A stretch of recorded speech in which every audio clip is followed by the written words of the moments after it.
ಮಂತ್ರಾಲಯಕ್ಕೆ ಹೋಗ್ತೀವಿ ಅಂತ ಅಂದ್ಕೊಂಡೇ ಇರಲಿಲ್ಲ. ಏನು ಬಸ್ಸು ಕೂಡ ಸಿಗ್ತಾಯಿಲ್ಲ, ಟ್ರೈನ್ ಕೂಡ ಕಿಟಕಿ ಇರಲಿಲ್ಲ ನಮ್ಮ ಪಕ್ಕ, ಅಷ್ಟೇ ಅದೊಂದು ವ್ಯತ್ಯಾಸ ಆಗಿತ್ತು. ಇನ್ನು ಈ ಟ್ರೈನ್ನಲ್ಲಿ ಅದರಲ್ಲೇ ಊಟ ಮತ್ತು ಕಾಫಿ ಟಿಕೆಟ್ ಇರುತ್ತೆ. ಬಟ್ ನಾವು ಅದಕ್ಕೆಲ್ಲ ಏನು ತೊಗೊಂಡಿರಲ್ಲ, ಯಾಕೆಂದರೆ 3 ಗಂಟೆಗೆ ಹತ್ತುತ್ತೆ.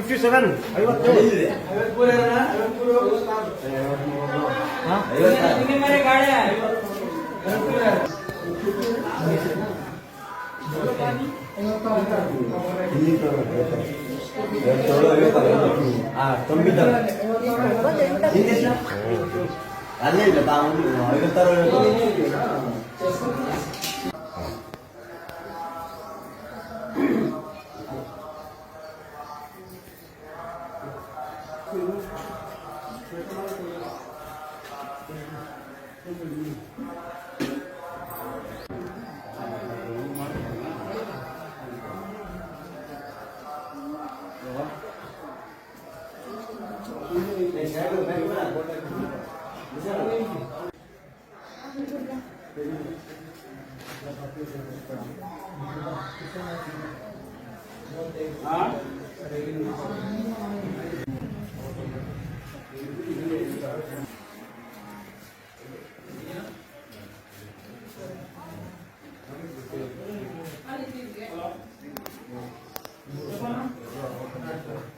ಸರಿ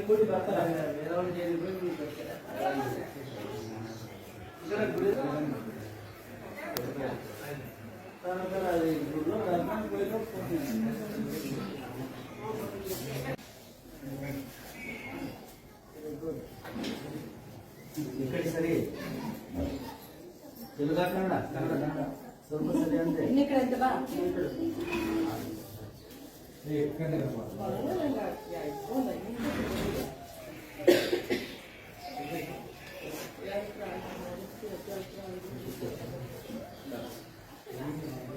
ಆಗಲಿ ನನ್ನಿಂದ ಇನ್ನೊಬ್ಬರಿಗೆ ಈ ಥರ ಮುಡಿ ಕೊಡೋಕ್ಕೆ ಧೈರ್ಯ ಬರುತ್ತೆ ಅಂದರೆ ಆರಾಮಾಗಿ ವಿಡಿಯೋ ನೋಡ್ಕೊಳ್ಳಿ, ಅದರಲ್ಲೇನು ಬೇಜಾರಿಲ್ಲ.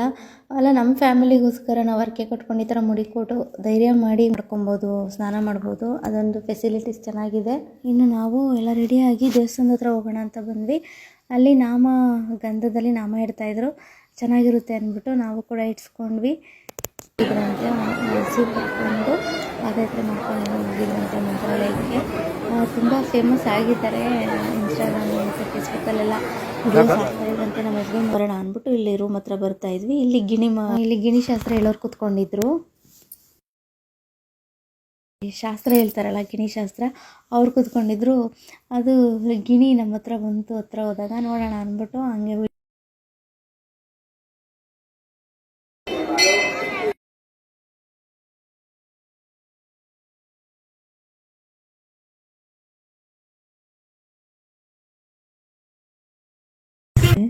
ತಿನ್ನೋದು.